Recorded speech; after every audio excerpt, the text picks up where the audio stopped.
1 minute you're enjoying a pleasant dinner at a beachside restaurant, then the air raid sirens sound. Unbelievable.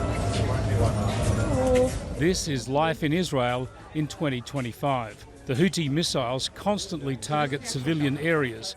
Most of them are taken out by Israel's missile defence systems, but bomb shelters in the middle of the night have become part of the daily norm.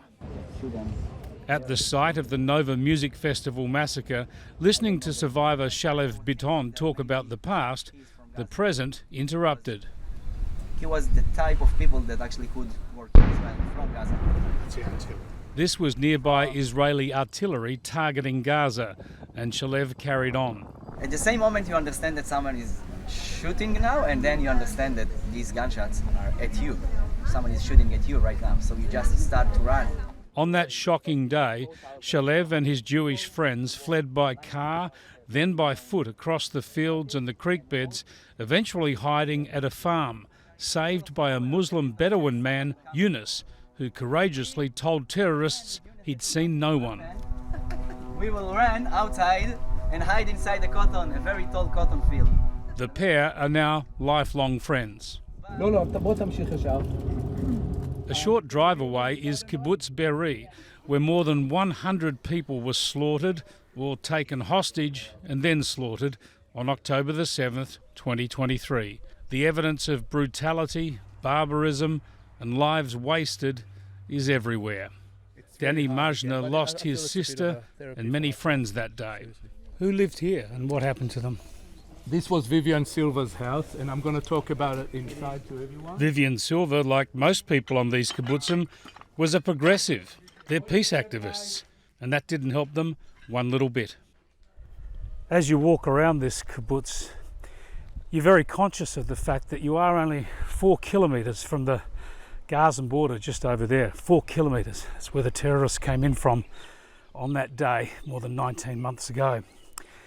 As you walk this peaceful kibbutz now, you're alerted to keep in mind there could be an air raid siren, a warning to take cover in case there are missiles fired in here at any time.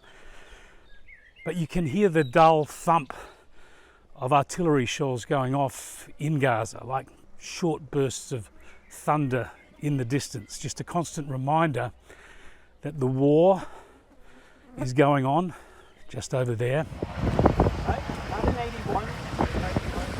We also headed north to Israel's borders with Lebanon and Syria, where innocent lives have been taken by rocket fire, and war erupted again as Israel took out Iranian-backed Hezbollah terrorists who rained a rocket barrage on Israel the day after October the 7th. Here in the north of Israel, where villages overlook the border with Lebanon, people were bombarded and homes were destroyed over many, many months as missiles were fired in from Hezbollah. Now the homes are being rebuilt. It's more secure than it has been for decades, really, because Hezbollah has now been diminished and its armory destroyed. And so this part of Israel is trying to get back to something close to normal. In the ancient melting pot of Jerusalem, we visited holy and historic sites and met with a wide range of Israeli experts, citizens, politicians and Palestinian representatives. So here I am now at the Western Wall, and it's just a reminder of the obvious point about this great city of Jerusalem, and that is that it's such a holy city to the 3 great faiths of Judaism, Islam and Christianity.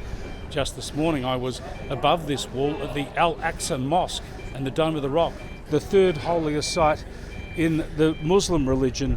Yesterday I was up behind me at the Church of the Holy Sepulchre, such an important site for Christians. There's so many important sites around the city for Christians, and as you move around this city, despite all the troubles, despite all the politics, despite all the violence, there are Christians, Muslims and Jews working side by side, worshipping side by side, living happily side by side.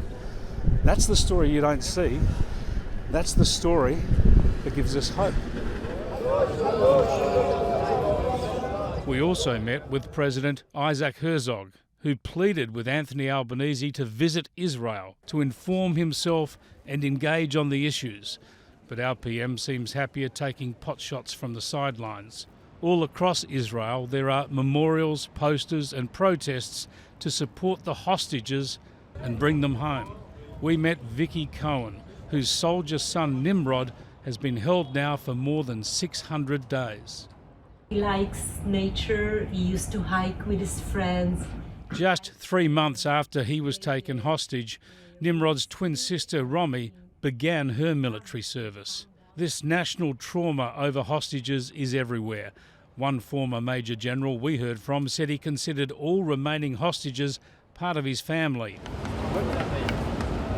Yet on the sun-drenched promenades of Tel Aviv, life goes on with remarkable normality and resilience. This is Stoicism.